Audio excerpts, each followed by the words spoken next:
Halo Sobat Alternativa, balik lagi di video kali ini kita akan bahas terkait dengan tanda hubung.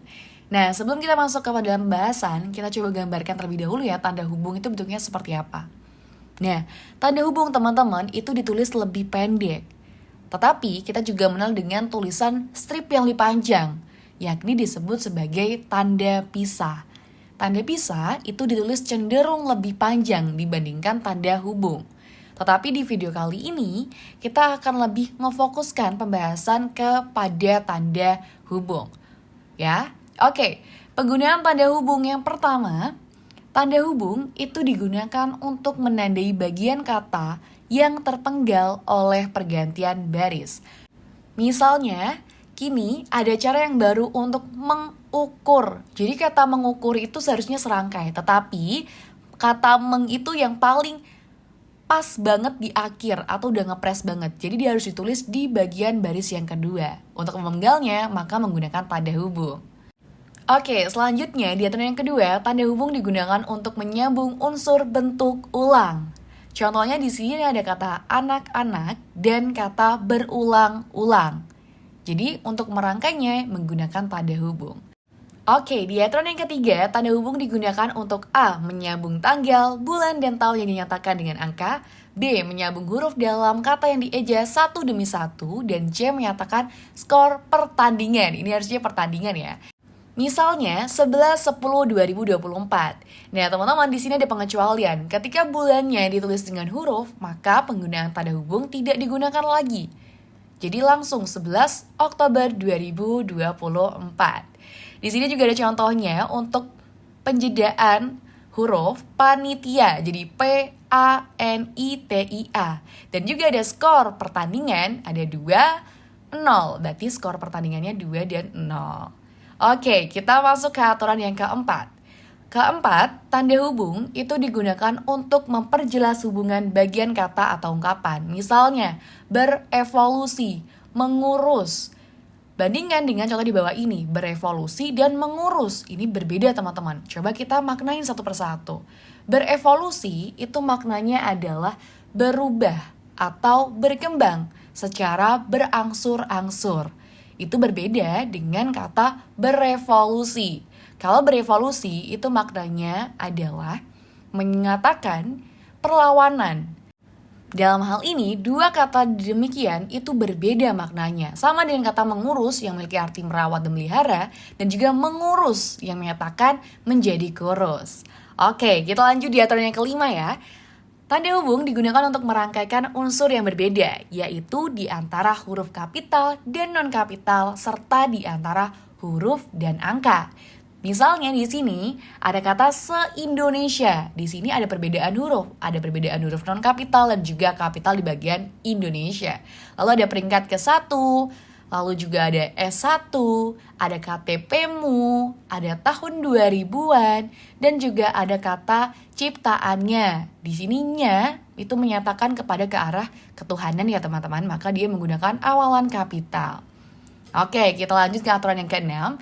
Tanda hubung itu digunakan untuk merangkaikan unsur bahasa Indonesia dengan unsur bahasa daerah, bahasa asing, atau slang. Misalnya di sini ada kata dislepet. Nah, dislepet itu memiliki makna dijepret. Jadi slepet itu dari bahasa Betawi ya teman-teman. Jadi dia nantinya ketika dimasukkan dengan bentuk atau imbuhan bahasa Indonesia, dia akan menggunakan tanda hubung. Contohnya di sini juga membackup. Membackup itu dari bahasa Inggris yang artinya menyokong atau membantu. Jadi ketika diserangkaikan, mereka menggunakan tanda hubung.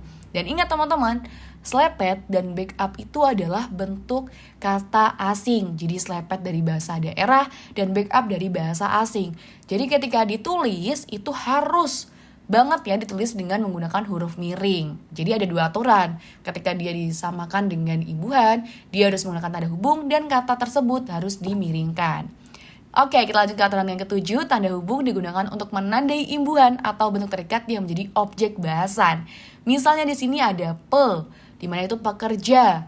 Lalu ada bentuk terikat pasca. Di sini pe dan pasca itu adalah bentuk terikat yang seharusnya serangkai dengan kata yang mengikutinya. Jadi ketika tidak ada kata yang mengikutinya, kita menggunakan tanda hubung. Oke, di aturan yang ke-8, tanda hubung digunakan untuk menandai dua unsur yang merupakan satu kesatuan. Misalnya apa? Suami istri dan konferensi Asia Afrika, di mana dia dua unsur ini saling berkaitan ya teman-teman. Nah, tapi ada loh tanda hubung itu tidak digunakan. Satu aturannya ya, tanda hubung itu tidak digunakan di antara huruf dan angka jika angka tersebut melambangkan jumlah huruf. Di sini misalnya P3K, P-nya itu ada 3, pertolongan, pertama, dan juga pada. Sama dengan BP2MI, P-nya ada 2, perlindungan dan juga pekerja. Maka dia itu tidak menggunakan tanda hubung. Nah, selanjutnya teman-teman bisa latihan soal terlebih dahulu. Oke, aku saranin untuk di-pause terlebih dahulu ya videonya, lalu difikirkan mana jawaban yang benar. Oke, kalau udah, mari kita bahas. Manakah kalimat yang menggunakan ejaan yang sesuai dengan kaidah? Kaidah itu berarti sesuai dengan EYD ya. Yang A, tim tersebut telah menjuarai dari tahun 1980 sampai dengan 2023. Nah, kata di sini dia itu menyatakan sampai dengan teman-teman. Kalau dinyatakan sebagai sampai dengan, dia itu tidak menggunakan tanda hubung. Seharusnya dia menggunakan tanda pisah. Ingat ya, tanda pisah itu lebih panjang daripada tanda hubung.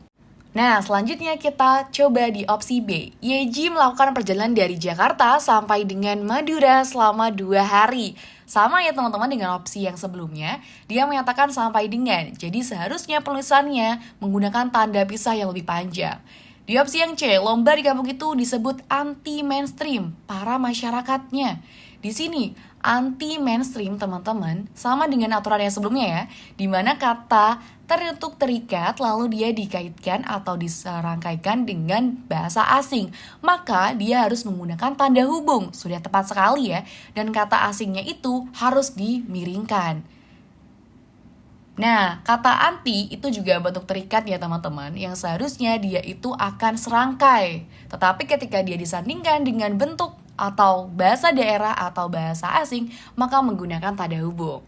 Nah, kita lihat dulu yang opsi D. Dalam syarat untuk melamar pekerjaan tersebut haruslah ber-KTP Indonesia. Di sini salahnya adalah di bagian kata ber-KTP. Yang tadi di aturan bahwasannya tanda hubung itu digunakan untuk merangkaikan unsur yang berbeda, yaitu di antara huruf kapital dan juga non-kapital. Di sini seharusnya tanda hubung KTP. Itu yang benar ya teman-teman ya. Jadi non dan juga non kapital nih seharusnya diserangkaikan dengan tanda hubung. Oke, berarti kita udah nemuin ya jawabannya yakni yang C. Oke, segitu dulu dari video ini. See you di next video.